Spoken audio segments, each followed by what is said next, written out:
Hello, hello, hello.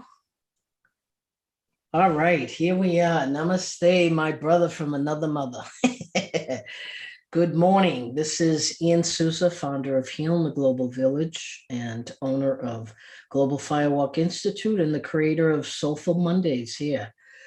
Om Namah Shivaya. This is Lord Shiva Day in India. And I have here an amazing, well, what can I say? I like to not introduce my guests so that you can really own and step in here as we do. And but I can just tell you that he is my teddy bear. I've been around the world a little bit, traveling with him and his beloved. And he is just an extraordinary being that I'm so grateful to have you here this Monday. So go ahead, Rok, introduce yourself. Where are you geographically? And let us hear from you. Thank you, and it's really, I feel really humbled and cuddled as well by your introduction. Right now I'm located in Edinburgh, which is, for a change, sunny. Yes, my name is Rok. I am a medical doctor by education, and I have a school here together with my lovely partner Mel, which is called the Alchemy of Living, and we're teaching authentic Tantra. So as you see, I didn't end up in conventional Western medicine. After I finished my studies, I got pulled into the world of energy. So what I mean by that is that I am both doing my daily spiritual practicing and teaching Tantra, which is the science of how to harness and use energy for spiritual evolution, as well as I am also studying at the College of Ayurveda, which is the science of using energy for healing. So, and these two are my life, literally. So my life revolves around energy, and that's basically who Rok is. Beautiful, beautiful. So now you are in UK, yes? Yes, in UK. Okay, great, great. All right. So just to, for all the viewers that will watch this now, or you're watching it on record, we are in Zoom, but there is a YouTube recording here. At 11:11, we'll stop, we'll pause, and we'll have 1 moment of silence for the souls of humanity. And just to remind the viewer and guest here, this Soulful Mondays is just simply that. If it was all a perceived information download to create this podcast, and it's just expanding to wherever it's going to go. But it is, a buzz. It's a language. It's some, as I've said to my staff, my 2 employees, that I'm not interested just to talk to like-minded people. I want to talk to all walks of life in Soulful Mondays, because I just feel like, everybody has a soul. However, are we awakened to that? Do we know what that is? And we both have the same master teacher, Somananda, on week 3, and he spoke a little bit about this. So, that is my attention here on the intention, which is just to, if somebody can hear this on audio, see this on video, and just stop and say, oh, right, I have soul. And so let's go to that place. And thank you so much. When I first met you, I think I had just come back from India, and I did a year of study over there, a little bit of Ayurveda. But let's talk about, how did you know, like, what shifted your path and course from medical doctor to now an Ayurveda doctor? That's a really good question that will probably provide a layered answer, because the number one thing is, I guess, you always in life come down to intentions, like why do you do something, right? So my intention to study medicine from the first place wasn't to have a nice car or have a nice status in the society or whatever. Truth was that my intention to study medicine was really to do good for people, to heal people, to help people. It was an altruistic motive coming from the heart. And when I got into medicine, I realized that medicine is kind of you could say a system that is not really breathing the Western medicine, and it's not really allowing truly that altruistic intention to come through. And I'll give you an example. So homeopathy is a type of medicine which a lot of people in the Western medicine mock, and they laugh at it. And I remember when I was sitting in the student hall, and there was 200 of us, 200 students, and the teacher came in, and they started like saying, these people with homeopathy, and they're treating, with some diluted water. And I remember 200 people, and they were laughing. They were laughing this kind of like cynical laughter at homeopathy. And I was sitting there, and I was saying to myself, well, okay, I understand it might not work through your perception, but still it does work for some people. Like literally, we have people that get cured of cancer through homeopathy. We have people that get cured of serious ailments. So it's not on me to say, I don't understand how it works, therefore it doesn't work for me. No, it's on me to say, I don't understand how it works, but we can clearly see that there's people who are cured through this kind of treatment. So it's on us actually to start researching it, understanding it, and actually utilizing it for healing. So to come back to your question, why, Ayurveda? I guess for me, it was looking truly for a system that doesn't, you could say, a system that truly wants to help people by using natural means, and is really holistic in its approach. And that's how I kind of got into Ayurveda myself. Yeah. And so when you say holistic in this frame of spirit, mind, and body, all in union of one. Yes. Versus say like the Western, we just, it reminds me of a little quick story.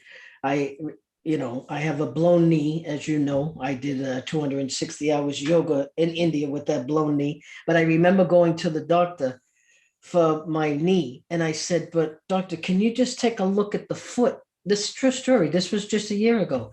I have this little, something's on the bottom side of it. And he said, on your foot? And I said, yeah. He said, no, I'm looking at your knee. And I said, well, I know, but I think my foot is being created from the knee. And he said, I can't look at the foot. I said, doc, it's only an arm's length from the knee. It's right there. And he goes, no, I'm just focused on the knee. And I looked at him, not cynical or sarcastic. And I said, so I just want to understand. You've studied how many years? And I don't know, 12 years, something like that, to just focus on a knee, and you can't go one arm's length to the foot to look? And he just looked he was pissed. He just looked at me and he said, right, just the knee. And he got up and he walked out of the room. Yes. Of course, I never went back to that doctor, but I actually felt compassion. Mm-hmm. I felt very sad, like, wow, that tunnel driving. Mm-hmm. And I myself know some amazing doctors, nurses, that have actually left the field because of the compliance and moving away from the empowerment of the patient. Mm-hmm. And tell us, we're going to come up on 11:11, but that's okay. It's, like I say here with Soulful Mondays, anything I ever record, it's live, real, and raw. There's no cutting, editing here. So it is what it is. I love it. And that's how I choose to do it, as authentic as I can. So when you say naturopathic, you said naturopathic, right? Homeopathic. Homeopathic, thank you. So tell the viewers, what exactly is that? Yes, I'll come to that. I'm just aware. Okay, so this is 1 minute of prayer for humanity's soul. So thank you, my brother.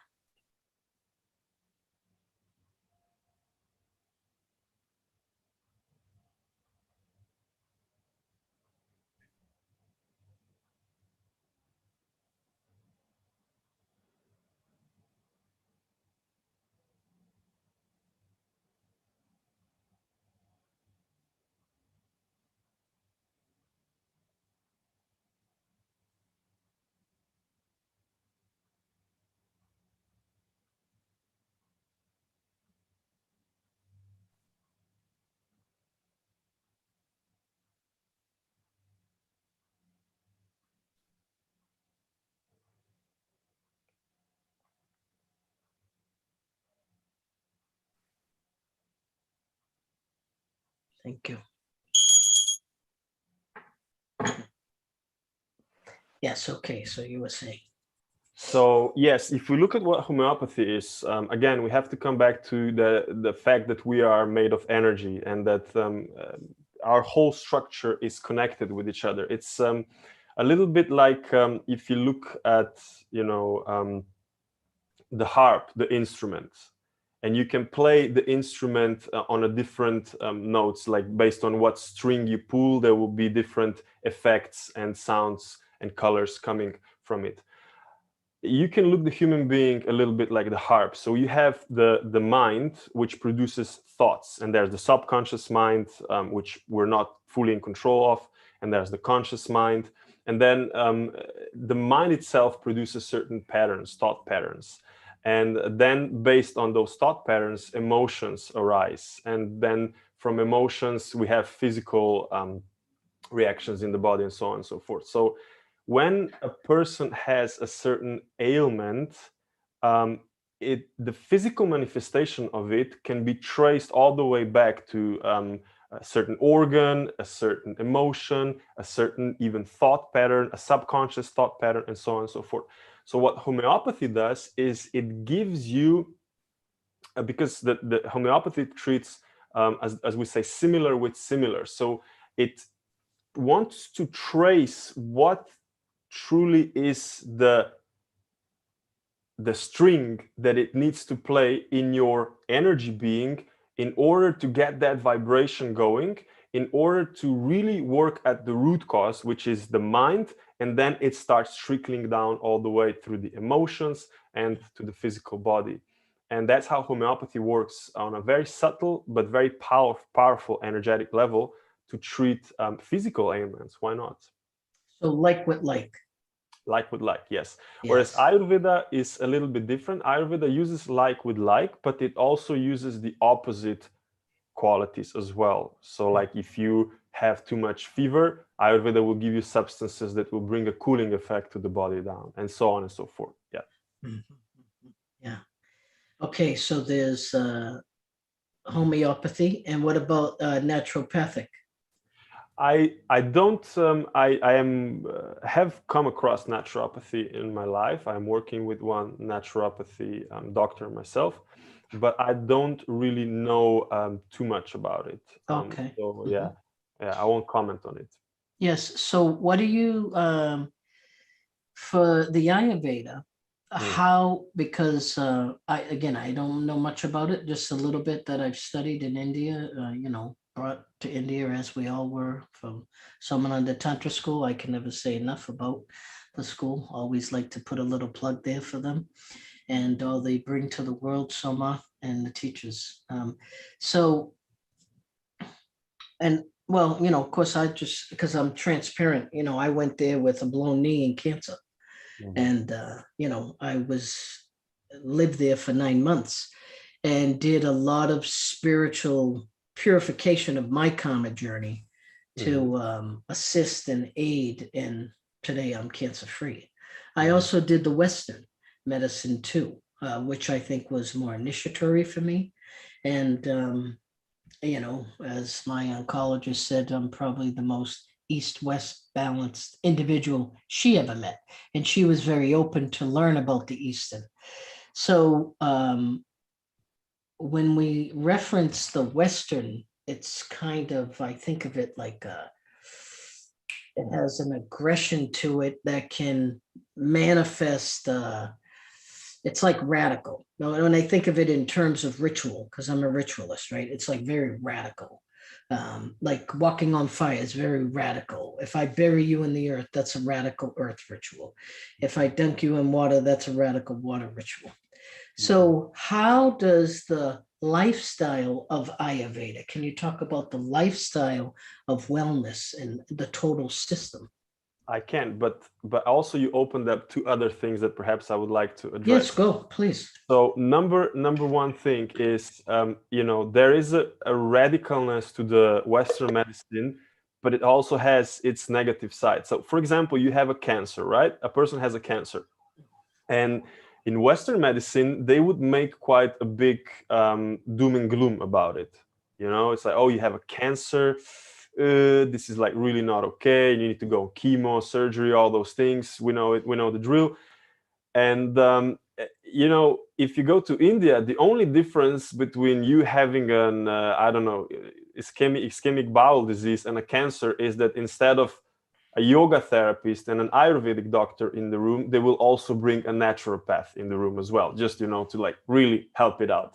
So that's the only difference. And here we come back to naturopathy. So they work with all those modalities of treatment, and they won't make a big fuss out of it. They will be okay. Yes, it's a part of the body that is not receiving enough energy. There has been a kind of a shift in intelligence of the body.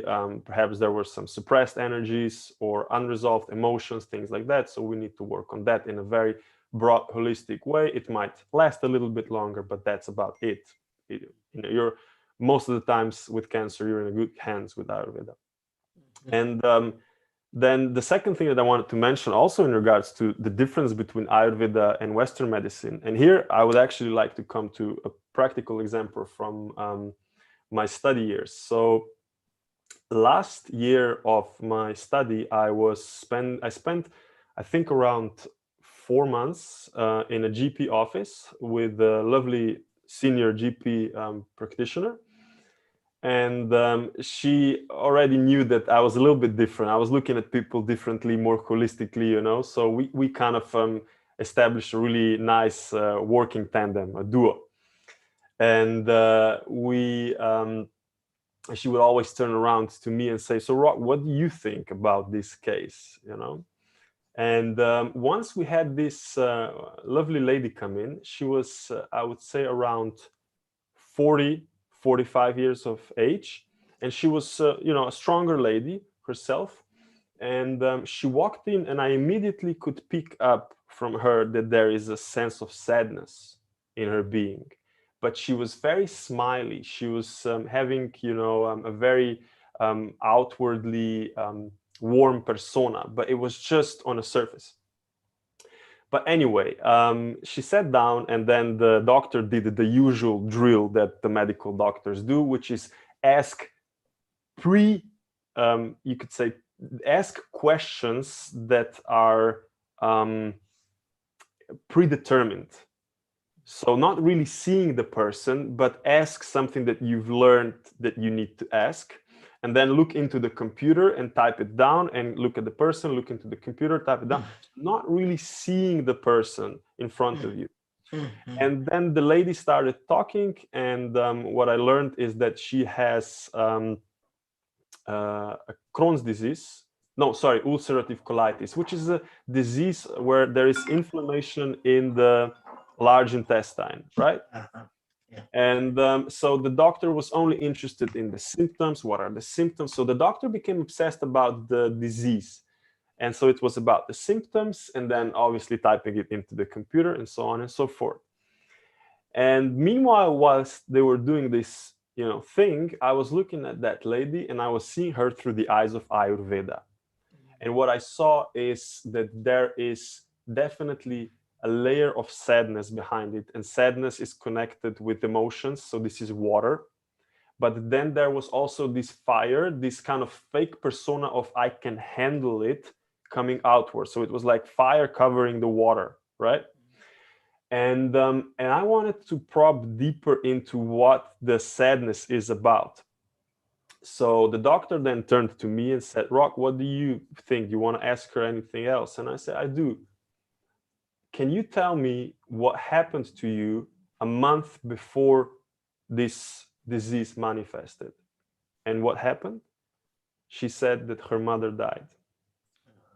So a month before that, her mother died. So that's a big emotional event in someone's life, right? A lot of sadness. Grief. And exactly, grief. And I asked her, "Did you grieve? Did you cry?" She said, "No, I can't right now. I can't. I have to hold it together." That's the problem. Your fire is holding everything together, and it's not allowing the water to come up and out, literally water as in tears and bodily reactions. And what is the large intestine, which is the organ that got affected in her case? Large intestine is an organ that processes waste.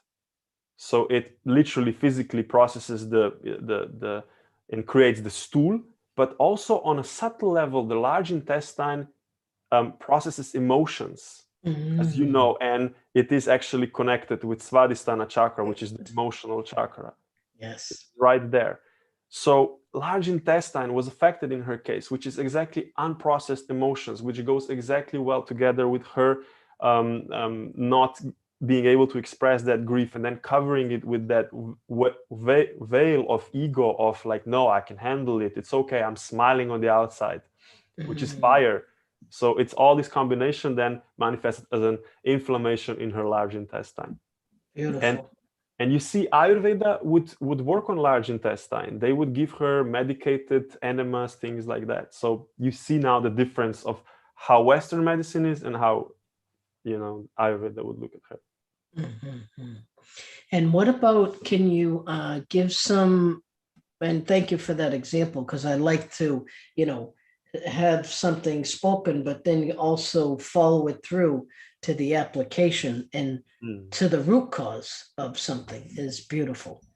And what about, can you talk about, there's 3 doshas in Ayurveda? Yes. So we have in Ayurveda the 3 doshas, which are literally an organizational structures of our body.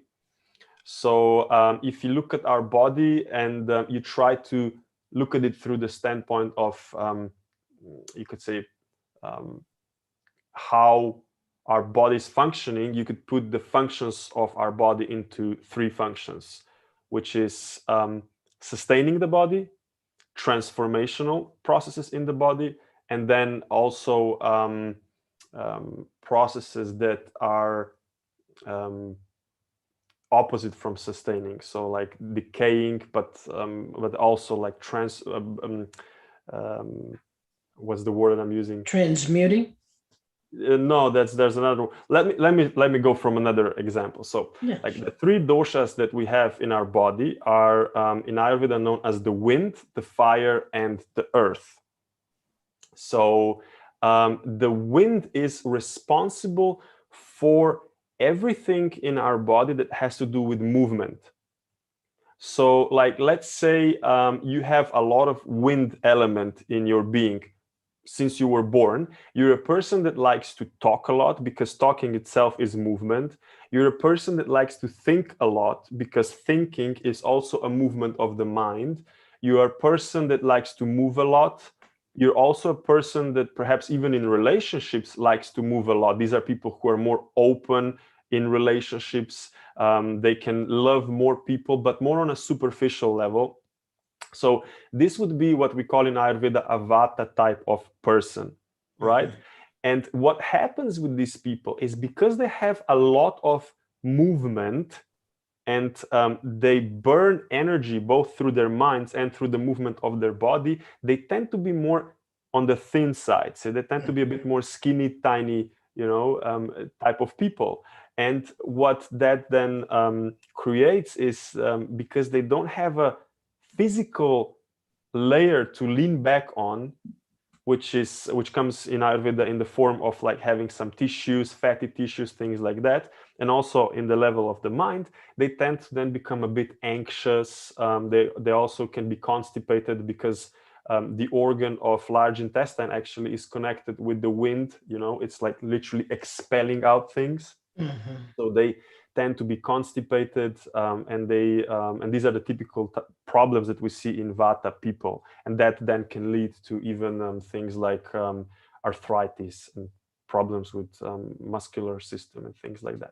So that would be the Vata dosha. So the Vata dosha in the body is responsible for all the movement. So like it's also connected with our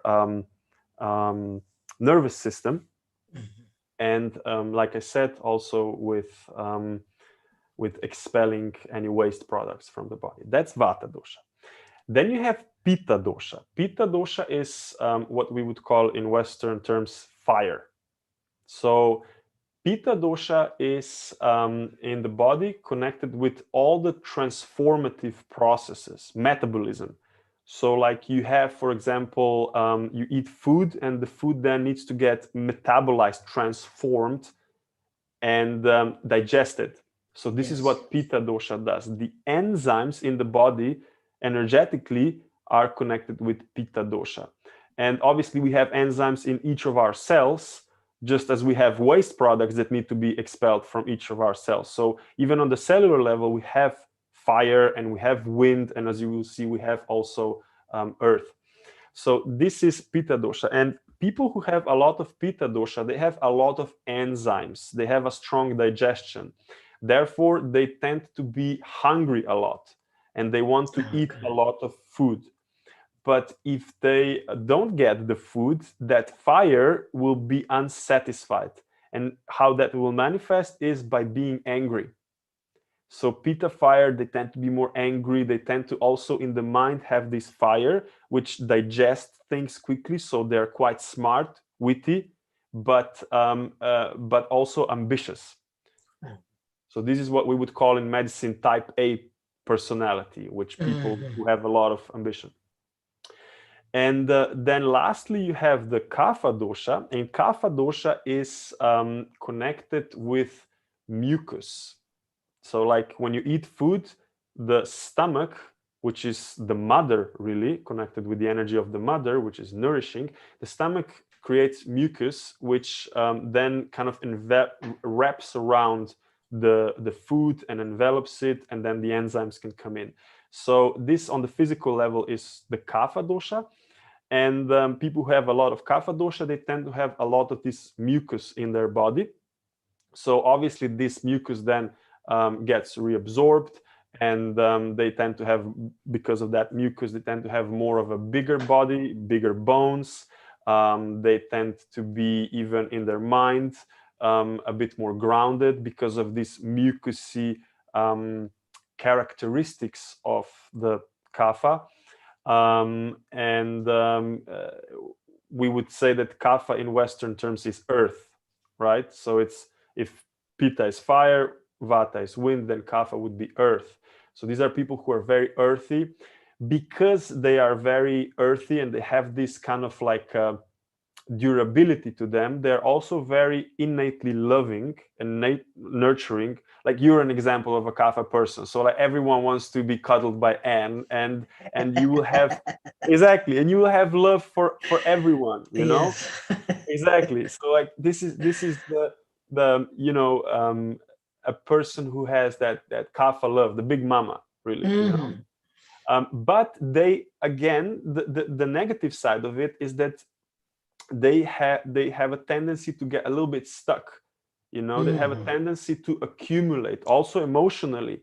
They love people, but they get attached to people, and they accumulate emotional things from the outside. And also when they eat food, they accumulate food quickly in their body. Like if you look at the pitta person, they can't get really too big or like too fat from the foods they eat, whereas kapha people, they can get fat quite easily, and they can therefore be a little bit like sluggish in Sluggish, things stick. Yes.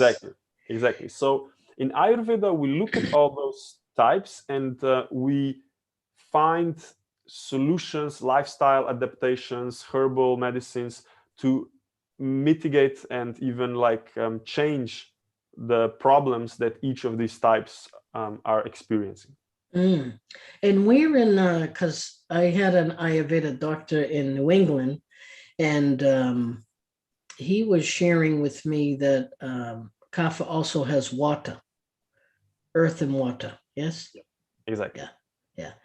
And I know for myself, as he said, I have a little tridosha, because although I am Kapha primarily, I can then take that fire and Manipura Mama and then go to the air, which is the opening to the wind, so to speak.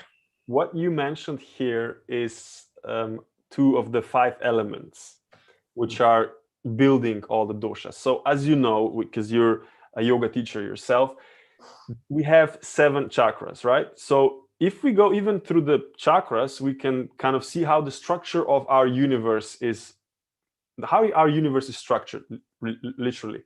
So first we have the highest chakra, which is Sahasrara, which is all about the divine. So this is the oneness with the divinity. This is our gateway to the, you could say, to God. Then we have our third eye chakra, which is then the mind, right? And then below we have the chakras which are connected with the 5 elements. So like the universe is literally God, mind, and then 5 elements. And these 5 elements are, if I go from the highest to the lowest. So this is the ether. Then the heart is connected with air. The fire is the Manipura is connected with fire, the navel chakra, and then the sacral chakra is connected with water, and then the last one, the root chakra, is connected with earth. So these are the 5 elements, and these 5 elements actually make the 3 doshas. Yes, beautiful. Yeah. And I know that when I was studying here in the US before India, a little bit, trying to adjust my diet, and the way I cook, the vata benefits greatly from my cooking. But to eat kapha was quite, quite an adjustment. It's like a, cracker and cardboard. Yeah. Very dry, because we're kind of, kapha people were kind of all wet in a sense. And I feel it. So also, if you can, because I feel it in my legs. So how do we break it down? Like, where's vata, where's pitta, and where's kapha? So the viewer can also, and then, before we end, I want you to tell us how the viewers can have access to you, and will you give sessions with the Ayurveda and treatments? I know that you do remote work, so people can have access to you. This would be wonderful. Sure. He's a great doctor. Definitely. Yeah. Thank you. No, so when you spoke about where the location of the 3 doshas in the body are, it's a very complex thing. But to put it very simply, anything above the stomach, so from here up, the head, the arms, and the thorax region is connected with kapha. So because kapha people, those who have a lot of kapha, tend to be strong. So like if you imagine a person who is very strong, has broad chest, mind is like strong in the mind as well. This is kapha.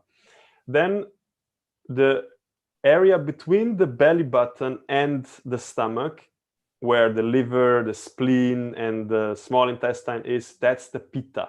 That's where the fire is, right? So like even if I show you, like we have the Manipura chakra right below the belly button, right?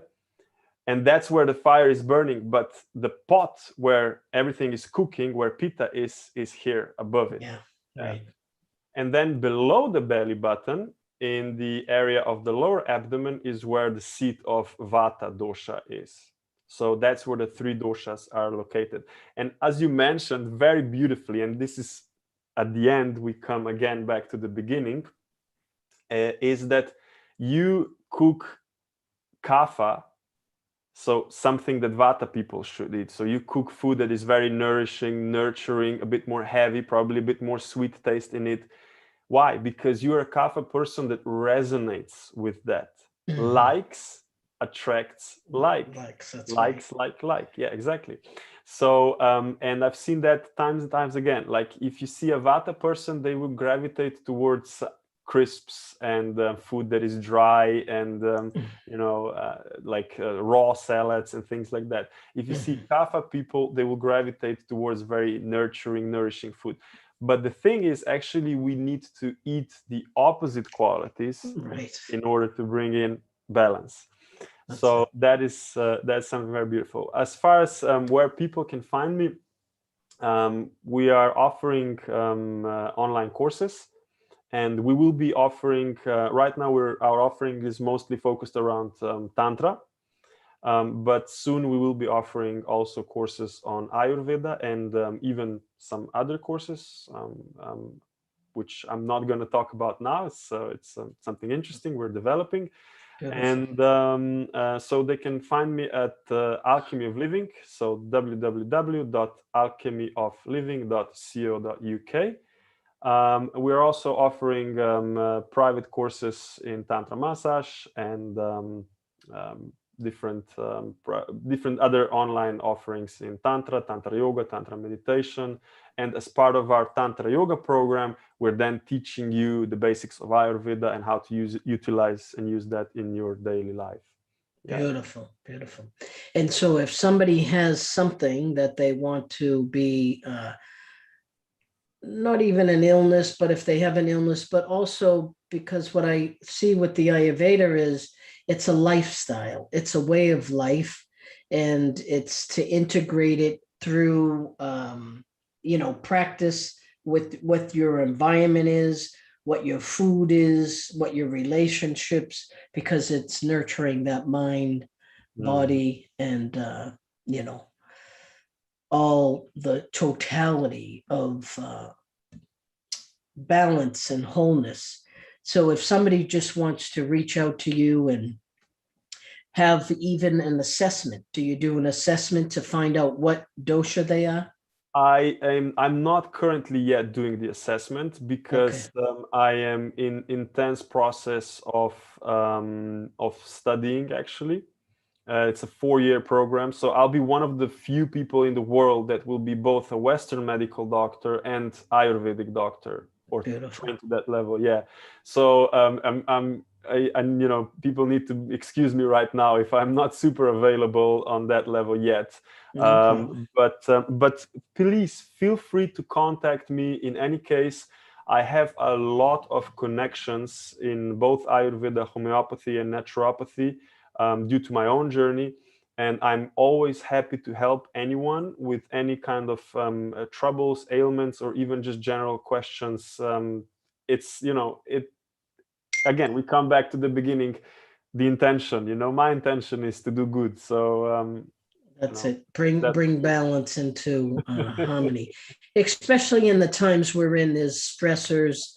There's, isolation, lockdowns, financial, so much going on in the world. So, yes, I feel that this would be, you're a tremendous ally, resource, and somebody who I feel holds great knowledge and wisdom with such integrity.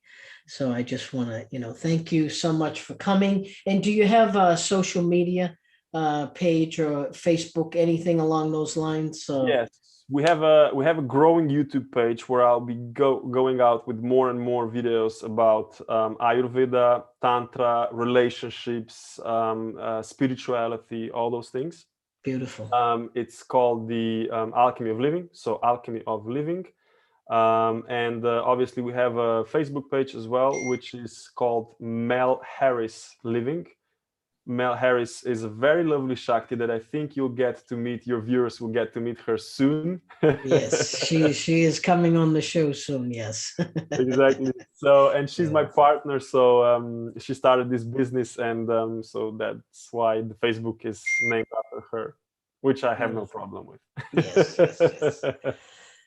Okay, any last things I always like to, ask the guest, is there any simple thing in the times we're in that you can suggest to our viewer, to kind of just find their balance and their own, harmony? Yes. I would like to say that obviously we need to be very careful with, I need to be very careful with what I can say, especially on YouTube. But I would like to say to all the people that there are solutions for health, even when the whole world seems to be obsessed with fear around certain diseases or things happening around the world. I can say to you that everything can be cured. So the big part of it is actually having your mindset attuned to the right frequency, to the frequency of faith, to the frequency of believing in the innate human wisdom and strength and ability to be here. Literally, God put us here with a reason, not to just be afraid of everything around us, but to believe in ourselves. And trust in that, and look into things in life that give you joy, even if it's something small, like watering a plant, or maybe listening to a good song. Go in there, get that joy out of it, and attune yourself to the highest vibration right now, because that's very important. And as far as any kind of illnesses that people are being scared with right now, I can say to you that even when it comes to the famous C illness, there are Ayurvedic solutions and herbal solutions to help you with that, both with mild symptoms, prevention, as well as with the severe symptoms, and even after, like if people have some complications, Ayurveda can help with that, and there are protocols designed for that. So don't be afraid. Rejoice in life. Truly, life is a gift. Yes. And celebrate it. Yeah. Yes, thank you so much for that. And this is definitely true. I know from my own personal experience, the power of the mind can heal anything. And with a little bit of help from some natural, whether it's be dunked in the Ganges for, 9 months straight, go up to the Himalaya mountain caves, wherever it was that India took me, and have some, connection. So this is a great thing to say, that, as I say here in Soulful Mondays, is we can live in the world, folks, but we don't have to be worldly. And as I say, and this is part of the real and raw here, you can be of the world, and you don't have to prostitute your soul for the car, for the house, for the job. So, we can have these things in life, enjoy these things in life, but at what cost are we selling our soul? And this is, one of the messages I have here every week. And I can tell you, I am not a cancer survivor. I'm a cancer thriver. And when I had cancer, I sent a letter to my doctors, my family, and all my community, and it said, you will now refer to this one cancer cell that went rogue because it was my karma, my imbalance, as the love bug. And then I just approached it with, I don't know, what is 70 trillion healthy cells? And that's what I fixated on, was the healthy cells to heal the sick cell. And yeah. And don't we at the end come to the conclusion that you manifest in life what you give energy to? So. And that was, I know I'm in the process, I think, is writing a book, The Soulful Journey Through Cancer. And it's not the word soulful and cancer. And that's it. It's like approaching the cancer in a system, in a structure, in a paradigm that once that word happens, it's like, oh my God, any illness, any sickness, we go into a fear, we shut down, and we jump on the system, the protocols of how it's supposed to be. And I actually jumped. I never jumped in it. Not for my family, not for my kids, nothing. And it's like, yeah, no, I'm going to India. I'm doing 260-hour yoga. And then I ended up living there for 9 months. So, hey, and soulfully just listening. So this connection that you talk about, so important, folks. And, I just thank you so much for somebody who I always feel the heart expression of you, and just such a love teddy bear always. And thank you for your wisdom. And we will, after this recording, we'll tag you and let people be able to find you and experience you. And thank you for all the work you're doing in the world. And you are an amazing reset to that East and Western, way of life. So such balance. Big love to you, my brother, and blessings on your journey. Thank you very much. Beautiful. Thank you all for coming. Yes. Bye-bye.